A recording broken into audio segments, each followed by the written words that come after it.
6월 28일 셀트리온 방송을 시작하겠습니다. 셀트리온 삼형제, 미국 보험 등재 불투명 의뢰 동반 하락. 이건 명분이죠. 정말 명분이었고요. 지랄 발광을 했다는 것 뿐입니다. 그 이유 하나 외에는 없습니다. 이렇게 특별한 이유 없이 밀었던 거는 시간이 얼마 지나지 않아 제자리로 돌아오게 되죠. 다만 우리가 기다리는 건 뭐죠? 20만 원 근방에서 왔다 거리는 이 1년 반의 기간 동안 짧게 올리고 긴 기간 동안 밀고, 최근에는 또 긴 기간 동안 밀다가 훅 밀죠. 이러면 다시 마탱이가 가죠. 올려줬다가 푹 밀어버리니까. 자, 그럼 결국 개미 무덤이 한번 나왔다. 제가 어제 방송에서 언급을 드렸죠. 한번 이렇게 훅 빠지다가 위에서 어떤 이슈와 함께 실적 성장 기반과 함께 수급이 돌아오는 경우가 많더라. 그게 증시건 투자 대상이건 간에 말입니다. 셀트리온 우려를 지나치게 반영한 주가이다. 교보증권에서 기업 설명, 셀트리온의 기업 설명의 후기를 통해서 주가의 우려가 지나치게 반영됐다면서 투자 의견은 매수, 목표 주가는 24만 원을 유지했다. 우려를 지나치게 반영한 주가. 그냥 이것도 표현하고 있는 거예요. 우려가 없습니다. 무슨 우려가 있을까요, 현재? 회사가 계속 성장을 하는데. 제품 라인업이 11개까지 증가하는데. 스텔라라 시장 규모가 다시 한번 23조입니다. 직판이 자리를 잡게 되면 나머지 항체 시장 규모가 100조가 넘어가죠. 출시되는 제품군만 말입니다. 무엇을 두려워합니까? 자, 이들의 마지막 저는 개미 무덤으로 보고 있습니다. 셀트리온, 휴미라, 바이오시밀러, PBM 미등재 우려 과도하다. 키움증권에서도 같은 이야기가 나오고 있죠. 증권사마다 이렇게 이야기가 나오고 있어요. 그러나 저는 이들의 의견 또한 그냥 참고만 할 뿐입니다. 2022년도 하반기죠. 내년 상반기 기준점에서 셀트리온 쪽으로 수급이 들어올 확률이 높다 생각을 합니다. 그 전에 마지막으로 부셔버리는 거죠. 그들의 지랄 발광에 의해서. 그죠? 자, 그래서 셀트리온 측에서 등재에 차질 없을 것. 휴미라 바이오시밀러 7월 미국에 출시한다. 셀트리온 보험사와 협상 중이다. 미국 판매 지원 우려에 주가 철렁했는데 회사 측에서 협상 중이다. 자, 그런 말을 하고 있습니다. 셀트리온은 7월 출시라는 일정 계획에도 큰 문제가 없다는 입장이다. 셀트리온 관계자는 주요 클라이언트와 계속 협상 중이며 좋은 결과가 있을 것이라고 말했다. 이게 팩트라는 거죠. 중요한 건 뭐다? 우리가 우리 길을 그냥 걸어가야 된다는 거죠. 이들의 흔들기는 변함없이 유지되어 왔습니다. 얘네들이 흔드는 과정도 이런 지랄 발광을 하는 것도 실적 성장 기반 위에 3사 합병이 이루어지게 되기 전까지죠. 마지막 발광. 공매도 누적 잔고 1300만 주에서 200만 주대. 200만 주가 깨졌었죠. 대차 잔고 3200만 주에서 이제 900만 주 왔다 갔다. 950만 주 거기서 왔다 갔다. 이게 떠나가는 반증입니다. 마지막 바닥에서 떠나가고 지들은 창고를 옮겨가면서 이리저리 왔다 갔다 하고 있죠. 그래서 그냥 우리는 우리 길을 가자는 겁니다. 그게 어느 순간 훅 들어올 수가 있어요. 걔네가 의도한 바에 의해서. 자, 오늘 셀트리온은 0.66, 그리고 헬스케어는 보합, 제약은 보합. 헬스케어와 제약이 보합이었고요. 셀트리온은 0.66으로 상승 마감하였습니다. 시장은 0.67, 코스닥은 0.82. 자, 코스피 차트를 먼저 자사주부터 보고 갈게요. 셀트리온 자사주가요. 오늘 85,000주 체결되었습니다. 105,000주 신청해서 어제는 만주였었어요. 그제는 46,000, 그리고 6월 23일 날은 97,000주. 거의 다 체결된 것 같은데 조금 남아있는 것 같아요. 30만 주 정도 되는 것 같은데 지금 30만 주가 좀 안 됩니다. 그러니까 조금 남았다. 자, 바로 코스피의 차트를 좀 보고 가겠습니다. 코스피의 차트를 좀 봐야 시황이 좀 보이겠죠? 주식종합대처가 아니라 죄송합니다. 코스피의 차트를 보게 되면 코스피가 상승할 수 있는 그런 흐름이 에너지가 좀 감지가 됩니다. 자, 코스피의 일봉 차트입니다. 엄청난 하락 수준을 딱 끝내고 바닥을 찍었어요. 그러면서 물량을 소화하면서 가고 있죠. 소화했고 다시 갈 확률이 높습니다. 하반기에는요. 연준의 금리 인상 소식과 함께 보이시죠? 물량을 소화하고 있다. 이 모습이요. 주봉으로 보면 더 한눈에 잘 보이더라고요. 그죠? 더 명실하게 보이죠? 명확하게. 상승 물량 소화하면서 건강하게 올라가고 있다. 다만 이거는 2024년도 중반부가 될지 초반이 될지 하반기가 될지 모르겠지만 연준이 금리 인하를 할 때 그때는 조금 위험할 것 같아요. 전 세계 고금리를 감당해낼 수 있는 기업들이 그다지 많지가 않습니다. 그 부분을 확인하신다면 이제는 사실 그 부분도 지나가야 되는 그런 부분이 있겠죠. 자, 그래서 그 꼭 참고하시면 될 것 같고요. 자, 잠시 매크로 이슈 한번 쭉 보고 가시죠. 시황을 긍정적으로 보는 이유와 세상 돌아가는 것도 한번 보셔야죠. 옐런, 다음 달 초 방중, 미중 재무관 회동이다. 미중 분위기가 좋아진다는 거죠. 미중 패권 전쟁이라고 겉으로 포장되고 있지만 물론 싸우기도 합니다. 그러나 물밑에서 금융권은 사실 다 연결되고 있어요. 셀트리온 시간이기 때문에 너무 자세하게 말씀을 드릴 수는 없겠지만 중요한 건 뭐다? 분위기가 좋아진다는 거죠. 다시 리바이벌 시킨다. 자, 시진핑 만나러 가는 이탈리아 총리 네타냐후. 중국과 사우디 중대 또 나설까? 분위기가 감지가 되시죠? 일본, 한국 화이트리스트 복원한다. 수출 규제 갈등 4년 만에 정상화. 자, 긍정적인 흐름이 계속 감지가 됩니다. 리바이벌 시키는. 자, 현대모비스 롤러블 디스플레이로 완성차 공략의 속도를 낸다. 자율주행차가 한층 성큼 우리 곁으로 계속 다가오고 있습니다. 더불어서 운전자가 손에서 핸들을 놓게 되면 완전히 다른 세상이 펼쳐지게 되겠죠. 사람이 운전하는 게 불법이다. 차량의 모양과 여러 가지 모든 부분들이 바뀔 겁니다. 그리고 여기 디스플레이 또한 지금은 이제 접는 거라고 해요. 이렇게 접는 것뿐만 아니라 한 단계 더 나가서 롤러블이라고 해서 이렇게 롤러블이라고 해서 종이처럼 돌돌 말렸다가 펴지는 방식이다. 이렇게 종이처럼 돌돌 말렸다가 펴지는 방식이다. 그러다가 언제 어느 순간에는 차 유리창이나 뭐 여러 가지 모든 부분이 이제 달리는 소프트웨어로 바뀌는 날이 올 겁니다. 그 전에 공유자동차가 오겠죠. 자, KT 초고대 AI 클라우드 인프라를 구축한다. KT 클라우드 리벨리온과 협업 초고대 AI 믿음 상용화를 추진한다. AI는 기업의 생존이죠. 블록체인과 메타버스와 4차 산업의 기술들이 융복합되면서 앞으로 나아갈 수밖에 없는 그 세상이 온다는 거죠. 제약바이오에도 반드시 디지털이 융복합되어져야 됩니다. 그래야 생존으로 연결되거든요. 자영업자 대출 80%, 연 5% 넘는 이자 낸다.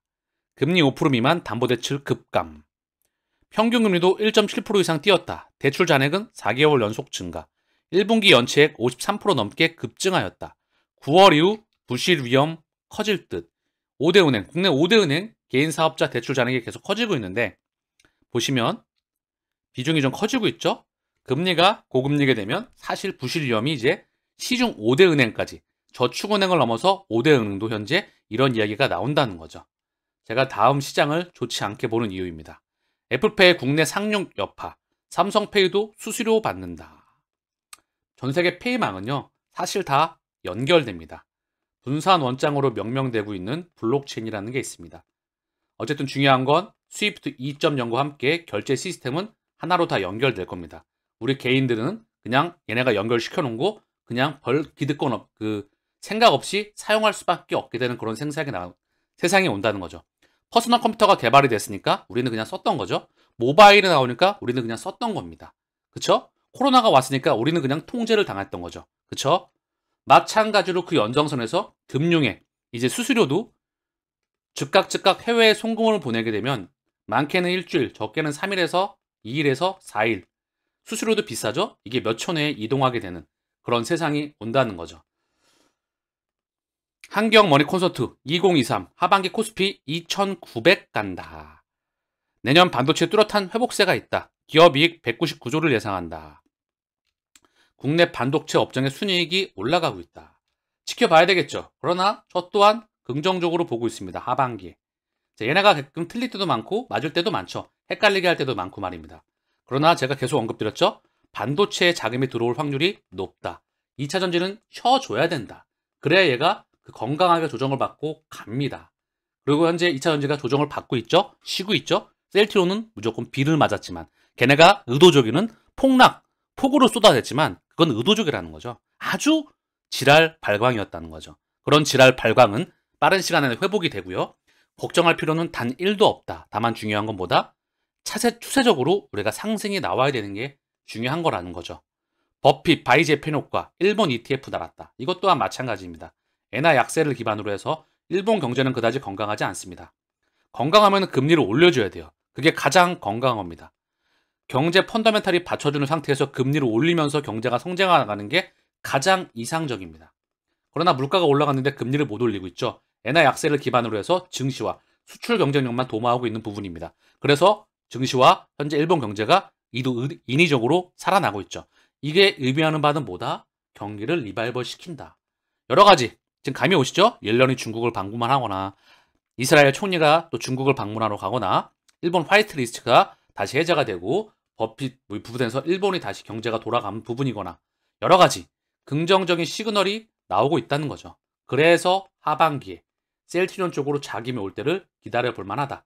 공매도의 흔들기에 또는 마지막 발광에 우리는 전혀 개의치 말고 우리 길을 걸어가자고요. 주가 올라간다고 좋아하지 말고 떨어진다고 슬퍼하지 말고 그 1년 반을 가지고 우리를 가지고 놀았습니다. 1년 동안 폭락을 했죠. 실적이 성장이 정체가 되고 그 다음 레케노라로 인해서 여기 터지지 못하면서 프리미엄을 받다가 꺾였죠. 그리고 나서 현재 지지부진한 1년 반을 겪었다는 거죠. 그죠? 올라가는 추세 전환의 시기를 기다려야 됩니다. 바닥은 잡은 걸로 보여집니다. 셀트리온의 호가 창입니다. 오늘 모건 스탠리 창구를 통해서 15만 주가 터졌네요. 아주 장난이 아니네요. 그들 창구끼리 왔다 갔다 발광을 하고 있네요. 삼성 창구를 통해서 매도가 또 나왔고요. 장중에 외국계 창구 화면의 흐름을 좀 보겠습니다. 뭐 신한이야 자주 왔다 갔다 보이는 거죠. 모건 스탠리 창구를 통해서 장이 끝날 때까지 하루 종일 매도가 나왔어요. 매수가 찔끔찔끔 들어오긴 했으나 매도가 압도적으로 모건 스탠리 창구를 통해서 계속해서 이어졌었다. 하루 종일 모건 스탠리 창구를 통해서 이어졌고 JP모건이 찔끔 나오다가 그리고 신한은 여전히 보이고 있습니다. 어제 검은 머리의 주체였죠. 그죠? 삼성, 모건 얘네의 통제가 3, 4병 전에 3, 4병 하고 나면 이제 더 이상 이들의 통제되는 모습을 보지 않을 그날을 우리는 만나야 되지 않을까 싶습니다. 셀트리온의 공매도 매매 비중은 16.84 거래량은 79만 7천 주 오늘 0.66 강보합 공매도 매매 비중은 전혀 정말 신경 쓸 필요 없습니다. 헬스케어 공매도 매매 비중은 12.41 거래량은 82만 주 오늘 보합 제약은 공매도 매매 비중 5.85 거래량은 21만 2천 주 오늘 보합으로 마감하였습니다. 삼형제 수급을 볼 수 있도록 하겠습니다. 현재 거래량 뿐만 아니라 주가가 바닥에 있지만 자, 보자고요. 일단은 외국계 창구에서 매도세가 좀 끊겨야 되는데 오늘 볼게요. 먼저 큰형부터 오늘도 변함없이 외국계 창구 제비표모건 당연히 터졌죠. 그래서 한 달에 20거래일 중에서 하루 빼고 온통 매도였다.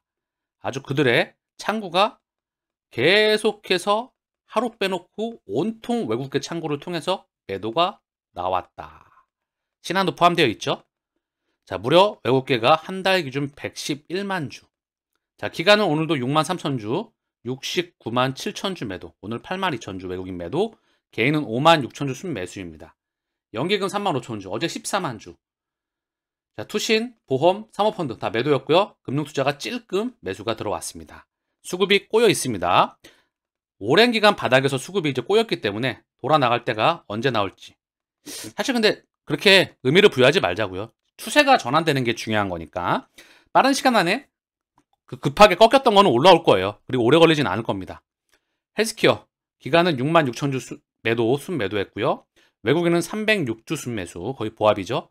개인은 6만 3천 주 순매수했습니다.